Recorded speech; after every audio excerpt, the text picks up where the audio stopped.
اسلام دین فطرت ہے اور انسان کو ایسے طریقے بتاتا ہے جو اسے کامیابی کے منزل تک پہنچاتے ہیں، بلکہ ایسے اخلاق سے مزین کرتا ہے جسے پاکیزہ امن و ایمان سکون والی زندگی گزارنے کا سلیقہ عطا کرتے ہیں۔ حیا اسلام کی تعلیم کردہ بنیادی اخلاق میں سے خلق ہے۔ دین میں اس کی اہمیت اتنی زیادہ ہے کہ نبی علیہ السلام نے اسے ایمان کا جز قرار دیا اور فرمایا الحیا من الایمان، حیا ایمان کا ایک حصہ ہے۔ حیا اور ایمان ایسے لازم اور ملزوم ہیں کہ جس شخص میں ایمان ہوتا ہے اس میں حیا بھی لازم ہوتا ہے، اور جس میں حیا نہیں ہوتا اس میں ایمان کی بھی کمی ہوتی ہے۔ گویا حیا ایک مومن صفت کی لازم ہے۔ ہم آج نام نہاد روشن خیالی کے ایسے تاریک دور سے گزر رہے ہیں جس میں عمومی طور پر انسان اپنے دینی، روحانی اور لطیف جذبات کو نہا خانہ دل کے کسی ویران گوشے میں ڈال کر ہوائے نفس گھوڑے پر سوار مادی پرستی کی طرف رواں دواں ہے۔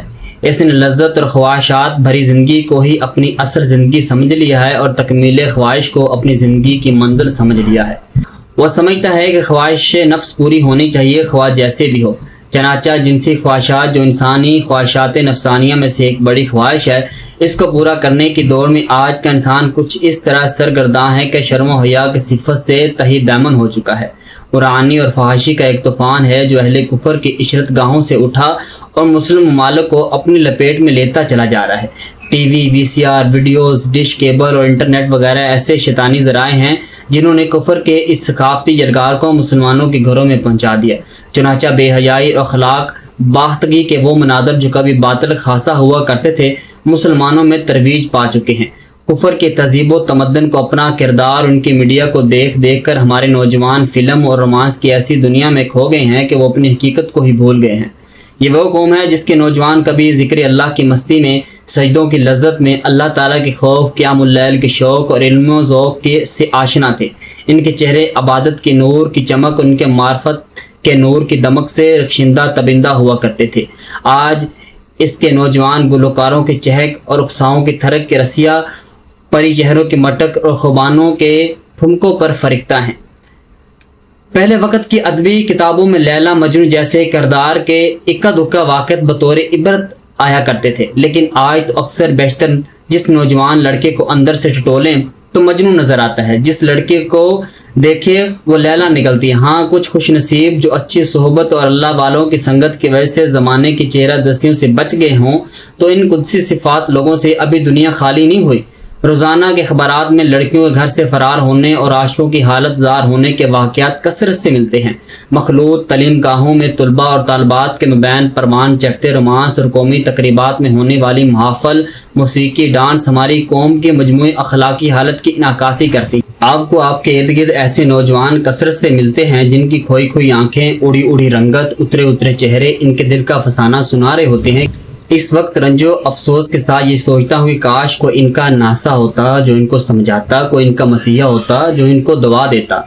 بقول شاعر، نشہ پلا کے گرانا تو سب کو آتا ہے، مزہ تو تب ہے کہ گرتوں کو تھام لے ساقی۔ یہ سب احوال دیکھ کر دل میں خواہش ابھرتی ہے کہ اس معاشرتی بگاڑ کی اصلاح کے لیے حیا اور پاک دامنی جیسے نازک موضوع پر بات ضرور ہونی چاہیے۔ اس ویڈیو اور چینل بنانے کے 3 بڑے اصلاحی مقاصد ہیں۔ اول، ان نوجوانوں کی اصلاح مقصود ہے جو خواہش نفس کے ہاتھوں مجبور ہو کر طرح طرح کی جنسی اور اخلاقی عادات کا شکار ہو چکے ہیں، جوانی دیوانی شیطانی کاموں میں لگ کر اپنی زندگی کو اپنے ہی ہاتھوں برباد کر رہے ہیں۔ ضرورت اس بات کی ہے کہ ان کو ان کی غلط حرکات کا انجام بتایا جائے، ان کے اندر قوت احساس کو بیدار کیا جائے تاکہ وہ تباہی بربادی والے رستوں کو چھوڑ کر حیا اور پاک دامنی کو اپنا شعار بنائیں اور عفت و عصمت والی زندگی گزارنے والے بن جائیں۔ دوسرا، اس کا مخاطب کثیر تعداد میں وہ عوام الناس ہیں جو بذات خود تو اخلاق بے رہروی کا شکار نہیں، لیکن انہیں معاشرے میں ہونے والے حیا سوز افعال کی برائی کا اتنا احساس بھی نہیں۔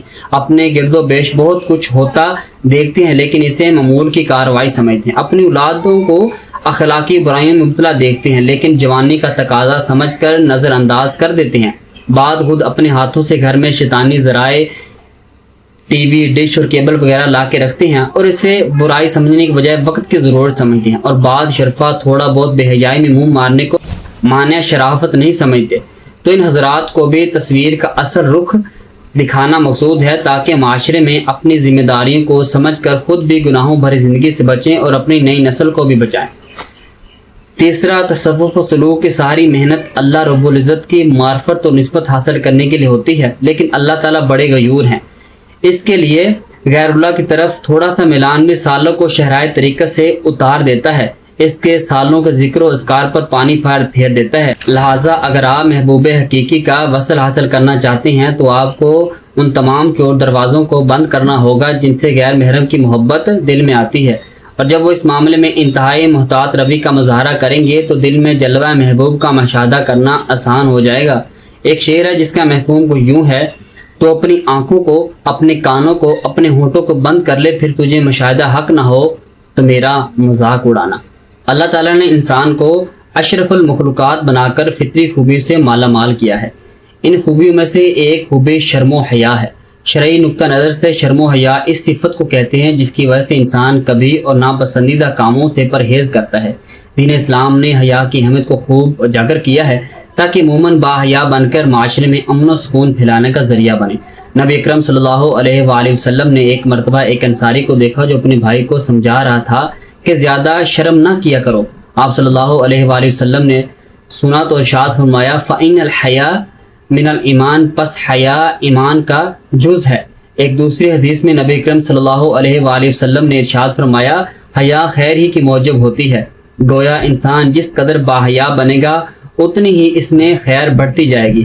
حیا ان صفات میں سے ہے جن کی وجہ سے انسان آخرت میں جنت کا حقدار بنے گا۔ نبی کرم صلی اللہ علیہ وآلہ وسلم نے ارشاد فرمایا جس کا مفہوم ہے، حیا ایمان کا حصہ ہے اور ایمان جنت میں جانے کا سبب ہے، بے حیائی جفا ہے اور جفا جہنم میں جانے کا سبب ہے۔ حیا کی وجہ سے انسان کے قول و فعل میں حسن و جمال پیدا ہو جاتا ہے، لہذا با حیا انسان مخلوق کی نظر میں بھی پرکشش بن جاتا ہے اور پروردگار عالم کے ہاں بھی مقبول ہو جاتا ہے۔ قرآن مجید میں بھی اس کا ایک ثبوت ملتا ہے۔ حضرت شعیب علیہ السلام کی دختر نیک اختر جب حضرت موسیٰ علیہ السلام کو بلانے کے لیے آئیں تو اس کی چال ڈھال میں بڑی شائستگی اور میانہ روی تھی۔ اللہ رب العزت کو یہ شرمیلا پن اتنا اچھا لگا کہ قرآن مجید میں اس کا تذکرہ فرمایا۔ ارشاد باری تعالیٰ ہے، ترجمہ، اور آئی ان کے پاس ان میں سے ایک لڑکی شرماتی ہوئی۔ سوچنے کی بات ہے کہ جب باحیا انسان کی رفتار گفتار اللہ تعالیٰ کو اتنی پسند ہے تو اس کا کردار کتنا مقبول و محبوب ہوگا۔ لہذا جو شخص حیا جیسی نعمت سے محروم ہو جاتا ہے وہ حقیقت میں محروم القسمت بن جاتا ہے۔